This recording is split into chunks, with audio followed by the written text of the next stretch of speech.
God bless you. Welcome to session 14 of Acts, the Expansion of the Church.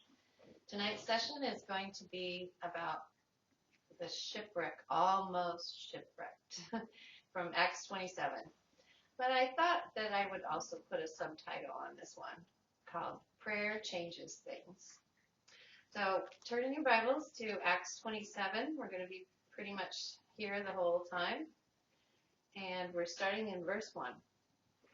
And Festus commanded concerning him that he should be sent to Caesar to Italy.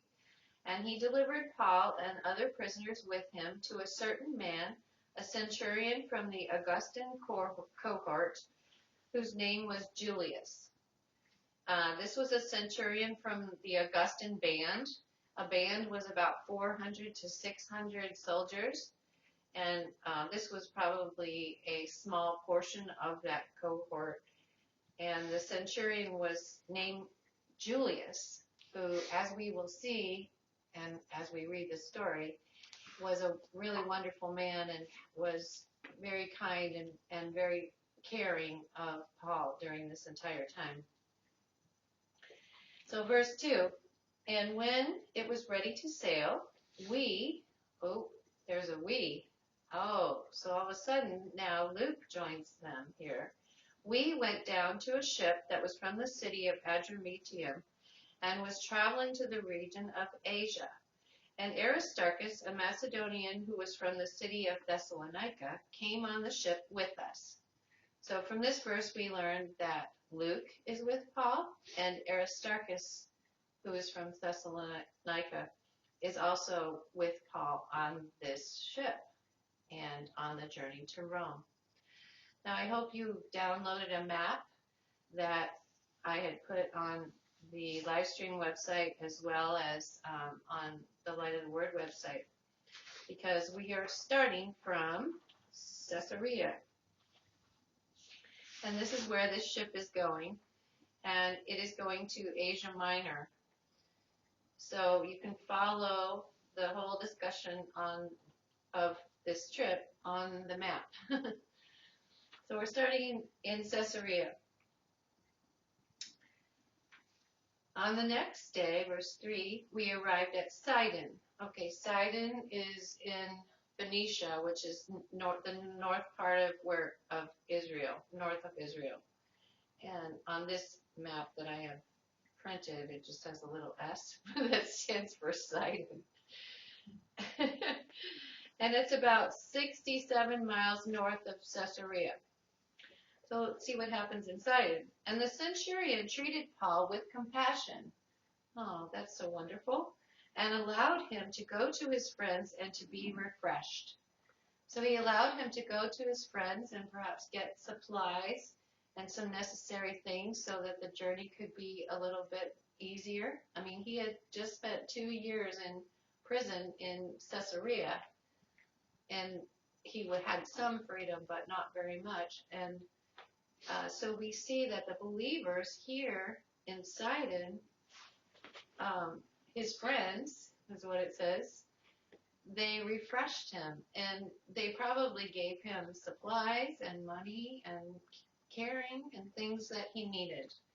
So he's encouraged as he first goes on this journey that there's going to be provision for him.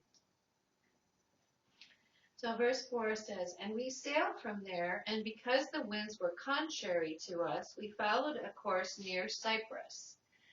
The winds were from the west and northwest.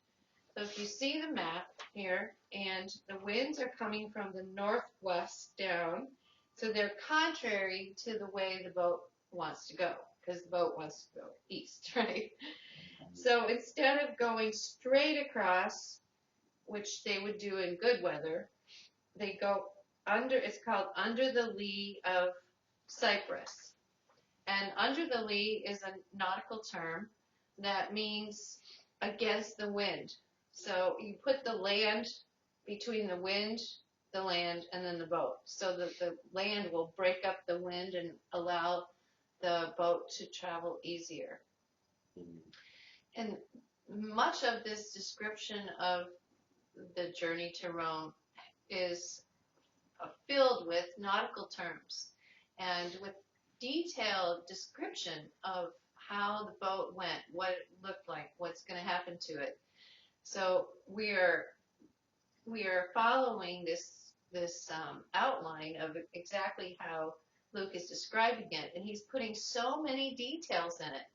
And we're going to see why, I think, at the end of it when we read through the entire record. But there were many other records in the book of Acts that we had just skimmed over, where months are just described in 2 verses. And yet this voyage is described in very, very great detail.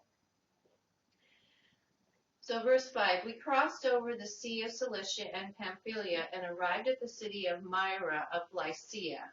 So Myra is in Asia Minor. And Myra had a great harbor there, as well as it was famous for the grain business, and a port where ships would come in and then be sent to Rome with grain to feed the empire that was centered in Rome. So Myra is not a small city. That's where the ship from the city of Adramyttium that they first go on, it lands at Myra, and then they're going to change ships here. And there the centurion found a ship from Alexandria that was traveling to Italy, and they settled us on it. It is a grain ship. This is a bigger ship, and we will learn later that there's 276 people on board this ship. So it's a much bigger ship. All right, verse 7.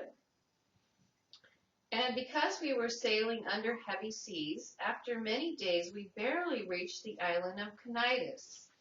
Okay, look at the map. You see he's not very far from Myra to Cnidus up the coast. Cnidus is like the western point of Asia Minor, the farthest west in Asia Minor. So they're going between the island of Rhodes and Cnidus, and it took them many days, what should have taken only 1 day. Mm. And it's because the seas are heavy, and verse 7 goes on, and because the wind did not allow us to proceed by a straight course, we kept a heading near Crete towards the city of Salmone. Oh, all right. So instead of trying to go into the Aegean Sea, they go under Crete again. So it's describing it again as under the lee of Crete. They go past the northernmost point of Crete, which is called Salmone, and around the southern part of Crete, where the wind would be blowing from the northwest across the land, and they could get into the harbor at Lycia. Verse 9, and we were there a long time, even until the day of the fast of the Judeans was past, and it was dangerous for anyone to travel by sea. And Paul counseled them and said, Men, I perceive that our voyage will occur with calamity and with much loss, not only of the cargo of our ship, but also of our own lives. So when it says the fast is past, it's talking about the Feast of Tabernacles, which was in mid to late September. And so this is early October, and the time when it was really unsafe to travel in the Mediterranean Sea was from about mid-October to mid-March. And you just didn't go out into the open sea unless you were willing to risk having some weather or heavy seas or the winds to be against you. So far, the winds have been from the north and west. All right? And so they're in Crete. And Paul says, I perceive.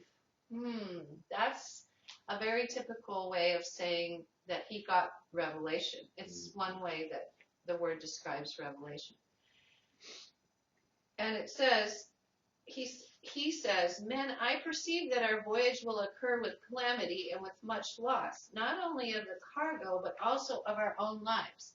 Now, we are going to see that actually did not come to pass. They did lose the cargo and the ship, but not the people's lives. But this was the first revelation that Paul got. And as I said, what the subtitle of this was is Prayer Changes Things. And so that's what we're going to see. And also that there's going to be a miraculous intervention of God to change this revelation right here. So the centurion listened to the shipmaster and the captain of the ship rather than the words of Paul. Da, da, da, da, da. And because that port was not suitable to winter in foul weather, many of us wanted to travel from there, and if possible, to reach and winter in a certain port that was in Crete and was called Phoenice, and look to the south. If you look on your map, you see that Phoenice is just a little bit farther over on the island of Crete, and it obviously was, it's probably only about 35 miles from where they were. But it faced the south, and so it would be protected, the ship would be protected in the harbor from all of the winds coming either from the northwest or from the northeast, where the majority of the weather was in the Mediterranean. So that's where they wanted to winter. Verse 13 says, after the south wind blew, and they thought that we would arrive according to their desire, they followed a course on the side of Crete. All right, so a south wind is a good wind, right? Because a south wind will take them directly up the coast. They can hug the coast and not go out into the Mediterranean and just go those 35 miles to Phoenice. So they think that they have a plan and that this will all work out. But now, shortly after we left, a sudden blast of wind came on us that was called a typhoon Euroclydon. And the ship was caught up and was not able to bear up against the wind, and we yielded control of it. So first of all, it was a typhoon, meaning the winds were going around, whipping around so that the waves would be going in all different directions, right? But the Euroclydon, or sometimes it's called Euroclio, let's see, Euroquilo,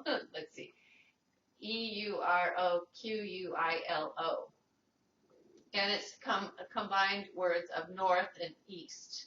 So it's a northeaster. It's winds that coming down off of Crete and off the mainland across Crete and stirring up the whole Mediterranean Sea because it's hitting the warm air that's coming up from the south, and this nor'easter is coming down, and it just stirred up a giant typhoon. And immediately they could not control the ship. So it was so sudden how this happened. Here they're just thinking, oh, we're just going to go up the coast. This would be a real nice day trip, right? And this wind comes down, and just really it's called like a whirlwind in the sky. And that's what causes the boat to just not be able to control it at all. So verse 16 says, we passed by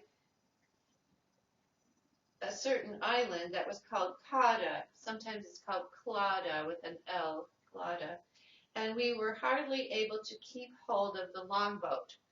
There was a boat that they would tow behind the ship, and usually it was in the water.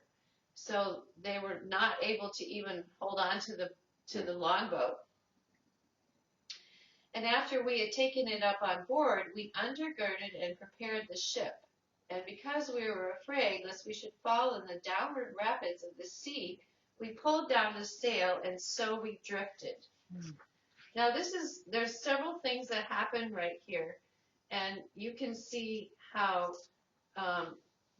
it begins to be God's intervention. Because this little tiny island of Cauda is right by Crete there, right? So they had this very, very brief period of time where the wind was coming across the island, and they would be protected enough to do several things.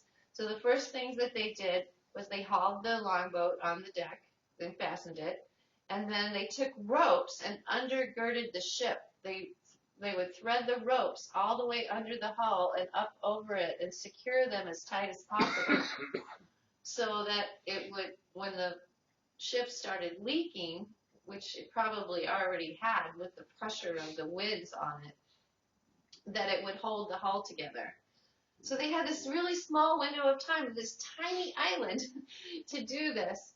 And they took down the sails, and then they turned the nose of the ship to the north, so that was the only way that it could not blow directly down to the African coast.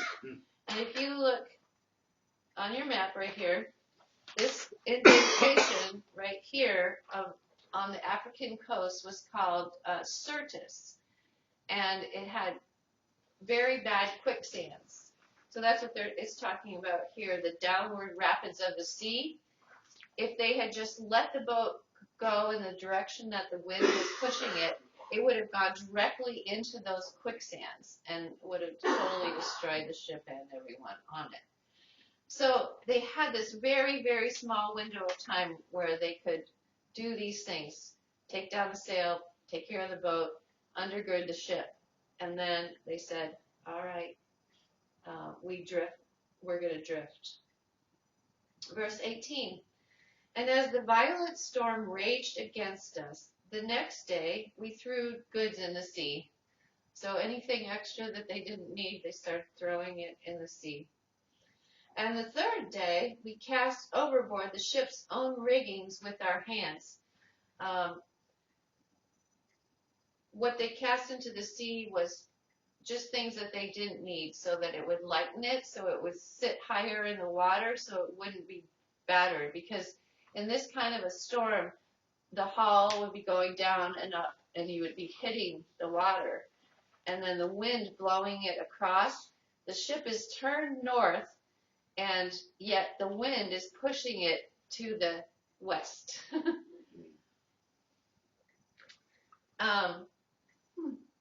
So, can you pretty much assume that at this point, Paul, Luke, and Aristarchus are starting to pray really big time, right? This is the third day already, and they're thinking, how can we drink water? How can we eat? What's going to happen to the ship? Because if it's out in the middle of the Mediterranean Sea, and the storm is preventing them from seeing any stars or having any way to guide the ship at all. They don't know where they are, and they don't know where they're going. So it's time to pray.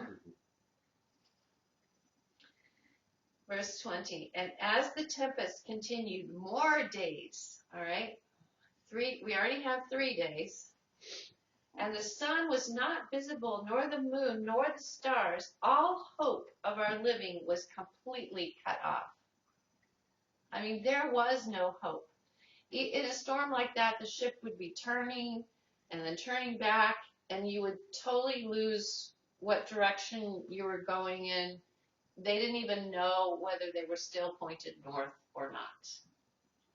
And that's where the miracle of this starts happening. You start to really get this picture where when they were praying and they were focusing on God's answer to them, what we are going to see is that God just guided that ship from the island of Clauda all the way across the Mediterranean, going like this, to the island of Malta. But it took 14 days. Verse 21, and as no one had eaten anything, then Paul stood up among them and said, if you had been persuaded by me, men, we would not have sailed from Crete, and we would have been spared from loss and from this calamity. So he's kind of going, I told you so. But now that we're here, we are all in danger of losing our lives. Because remember, that's the revelation he has, right? But he also has a promise from God from before that he is going to preach the word in Rome. And that he was supposed to be going to Rome, right? he has that promise, and then he has this revelation. So you can see a conflict. So you can also see how he has to just really stay his mind. All right? God, there is a way out of this. Please help us. Verse 22. And now I counsel that you should be without distress, for not one of you will be destroyed, but only the ship. The revelation changed just like that. And this is what happened. For there appeared to me in this night an angel of that God whose I am and whom I serve. And he said to me, Fear not, Paul, for it is prepared for you to stand before Caesar. And behold, God has given to you as a gift all who sail with you.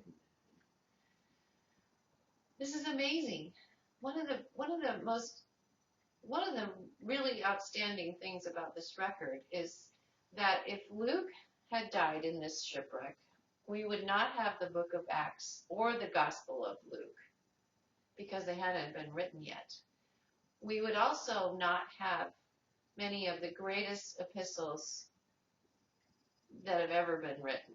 And we would not have Ephesians, Philippians, Colossians, Philemon, 1 Timothy, 2 Timothy, Titus, and probably Hebrews. We would not have any of those books in our Bible if Paul and Luke had died in this shipwreck. So God he had a lot to do to get them to be able to get out of this mess. So it's just astounding that an angel comes and appears to Paul just so he will know for sure that this revelation that he had gotten before is going to be changed. Verse 25. Because of this, be encouraged, men, for I believe in God that it will be so, even as it was communicated to me. Nevertheless, we have to be thrown on a certain island. He didn't have any idea what island. The angel just told him they were going to go onto an island. Isn't that wonderful how God really encouraged him so that he was able to turn around and encourage everyone else on the ship? This is how I know that it was 14 days. Verse 27, after 14 days that we were wandering and were buffeted in the Adriatic Sea, at midnight, the sailors thought that they were coming near land. Oh, so look at your map. Now, on this map, it just shows this very straight course. Mm-hmm. And what I would have done was I would have made it like jiggly line like this, because they probably were going up and down. But people have gone and retraced the steps of this ship, and if you calculate how many miles it is from Clauda to the island of Malta, it is 476 miles. And in order to get there at a semi-straight course, you go 8 degrees north. So the wind was pushing them the exact way so that they could arrive at that island. It's not really possible, sense knowledge-wise. That's why you know that God had to intervene in this whole situation. So it was midnight, right? And the sailors thought that they were coming near land. So they were getting near to some kind of land, but they still could not see. They could not see the moon. They didn't know where the stars were, so they didn't know what island they might be coming towards. And the other thing, if you look on the map, that is the only island between there and the African coast that they could have. The last island below Italy is Malta. So if they had not hit that island, they would have kept on going through the Straits of Gibraltar, right? All right. So we've got to go back to the record here. All right. They put out the anchors and found 20 fathoms. And again, they went forward a little and they found 15 fathoms. All right. So it's obvious that they are getting near to land. But what land? Verse 29, and being afraid lest we should found the places where there were rocks, they put out 4 anchors from the stern of the ship and prayed that it would be day.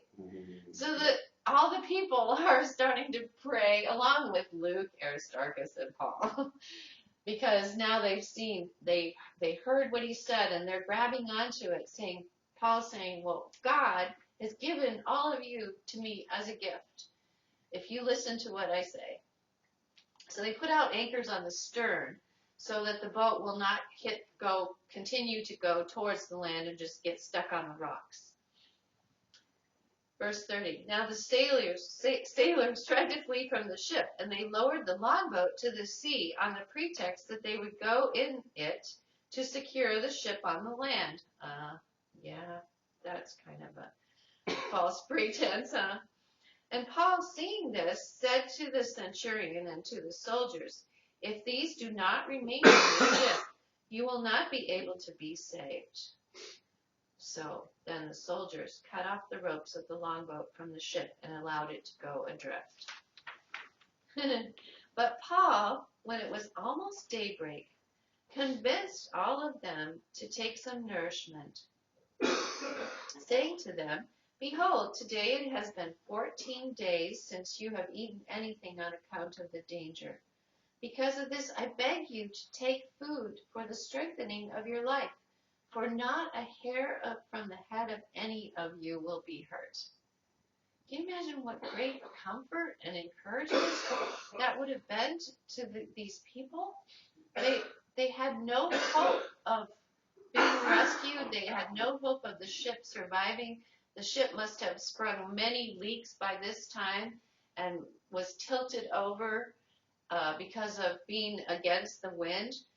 It was carrying grain, so the ship being pointed north, the winds were coming from the east, and then because it was leaning, right, the grain would have shifted over to one side, and the whole ship would have been leaning and springing leaks all over the place, probably only staying together because of those ropes. So they're close enough to land, like there's hope. All right, now let's see what's going to happen. And as he said these things, verse 35, he took bread and praised God before all of them, and he broke the bread and began to eat.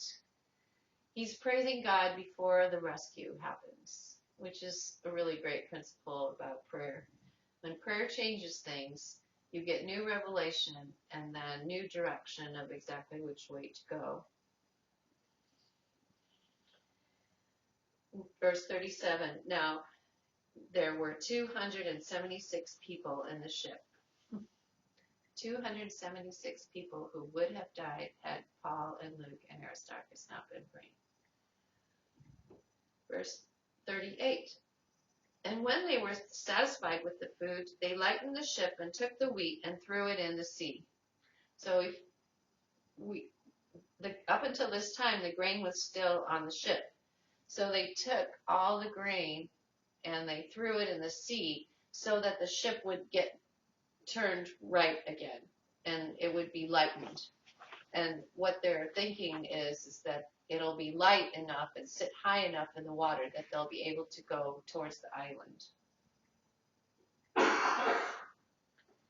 Verse 39, and when it was day, the sailors did not recognize what land it was, but they saw by the shore of the dry land a certain bay of the sea where they thought that if possible they could thrust the ship.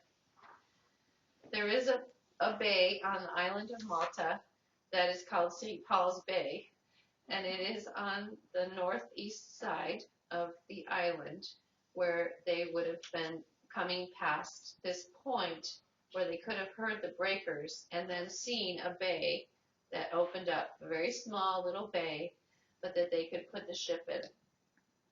Verse 40, and they cut off the anchors from the ship, and they left them in the sea, and they released the bands of the rudders and hoisted the small sail to the wind that was blowing, and they proceeded toward the dry land. So they had enough of a sail to put up so that it would push the ship into the bay. And the ship struck on a place that was high between two deep parts of the sea, and it was stuck on it. And the forward part of it stayed on it and was not to be moved, but the back part of it was broken to pieces by the violence of the waves. So here they are, they're so close to the land, and that particular bay on the island of Malta has a lot of silt, and there's two parts of it where there's heavy clay and heavy silt, and when they were going into it, that's what the ship got stuck on, was in this heavy clay. So the front part of the ship is stuck in the clay, and the back part of the ship starts breaking up because of the waves. Verse 42, and the soldiers wanted to kill the prisoners so that they would not jump in swimming and would escape from them. And the centurion prevented them from this because he wanted to save Paul. And those who were able to jump in swimming, he commanded to swim first and to pass over to the land. And the rest crossed over on boards and on other wood pieces of the ship. And so all of them escaped safely to the land. Divine intervention. It's just an amazing record of how prayer came to pass and what it contributed, but also about how with such minute detail, God was just watching over that ship so that they could get to the island. So, will not God intervene in our storms of life? That's the question of the hour. Now let's see what happens on the island. Verse 1 of chapter 28. Afterwards, they learned that the island was called Melita, or Malta. And the barbarians who were living on it showed us many kindnesses, and they kindled a fire and called to all of us that we should warm ourselves, because there was a great rain, and it was cold. Duh, yeah, it was a great rain. The rain kept on going. And Paul picked up a large bundle of sticks and placed them on the fire, and a viper came out of them because of the heat of the fire and bit his hand. And when the barbarians saw that it was hanging on his hand, they said, perhaps this man is a murderer, so that even though he was rescued from the sea, justice will not allow him to live. But Paul shook his hand and threw the viper in the fire, and it did not harm him. Now the barbarians expected that immediately he would swell up and fall dying on the ground. So he survived the shipwreck, but only to be bitten by a viper. But after they had waited a long time and saw that it did not harm him, they changed their words and said, he is a god. Now there were fields in that place that belonged to a certain man whose name was Publius, who was the ruler of the island, and he gladly received us in his house for 3 days. And we find out later that Publius' father was sick, and Paul heals him, and the people of the island take care of them for 3 months until it's later in the middle of February when the seas become calm enough to go up the coast through where the boot of Italy is, and then on the way all the way to Rome. When we get words like Paul did, where the angel came to him, you know, that was certainly a phenomenon that the angel came and appeared to him. But they gave him specific words that everyone would survive. Only the ship would be lost, and only the cargo, and that you have to go to a certain island. So it gave the enough detail in the revelation and enough of words of encouragement for Paul to really hold on to it and say, I trust that what God says to me is going to come to pass. And if you listen to these words too, then you will be encouraged. And that's what we have to be able to share with people whenever there's storms and different situations in our lives, where we can come and really give the words of encouragement that God gives to us. And then it will affect so many other people. There's one last little part I want to read to you, and I'm going to read it from a book called The Life of St. Paul, and it's about when he arrives in Rome and is coming on the ship uh, to where they drop them off on land, and then he's going by land from the coast to Rome. It says, "At length the dangers of the deep were left behind, and Paul found himself approaching the capital of the Roman world by the Appian Way, the great highway by which Rome was entered by travelers from the east. The bustle and noise increased as he neared the city, and the signs of Roman grandeur and renown multiplied at every step. For many years he had been looking forward to seeing Rome. But he had always thought of entering it in a very different guise from that which he now was. He had always thought of Rome as a successful general thinks of the central stronghold of the country he is subduing, who looks eagerly forward to the day when he will direct the charge against its gates. I mean, Rome is the capital, right? Paul was engaged in the conquest of the world for Christ, and Rome was the final position he had hoped to carry in his master's name. Years ago, he had sent to it the famous challenge when he wrote the book of Romans. He says, "I am ready to preach the gospel to you that are at Rome also, for I am not ashamed of the gospel of Christ, for it is the power of God unto salvation to everyone who believes." That's what he wrote in Romans. But now, when he found himself actually at its gates and thought of the abject condition in which he was, old, gray-haired, broken, a chained prisoner just escaped from a shipwreck, his heart sank within him, and he felt dreadfully alone. At the right moment, however, a little incident took place which restored him.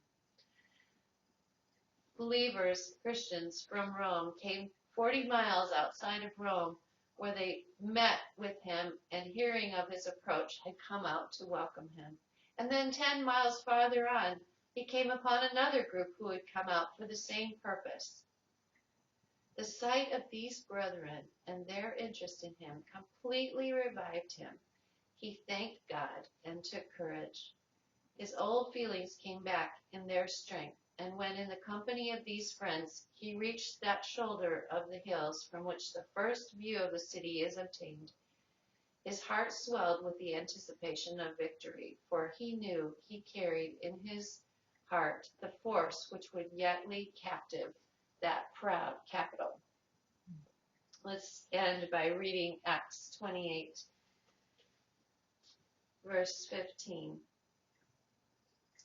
"And when the brothers who were there heard of our coming, they went out to meet us as far as the square that was called the Appii Forum, and as far as the 3 taverns." Those were the 2 cities.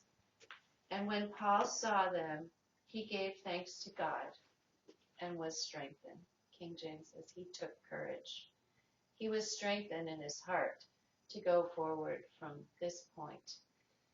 And next week we're going to be looking at prison outreach, because even though he was in prison and it's still in captivity, God had provided so many things for him to be able to preach the word at Rome, rescued him through that amazing storm, and brought him all the way to the capital of the Roman Empire. God bless you.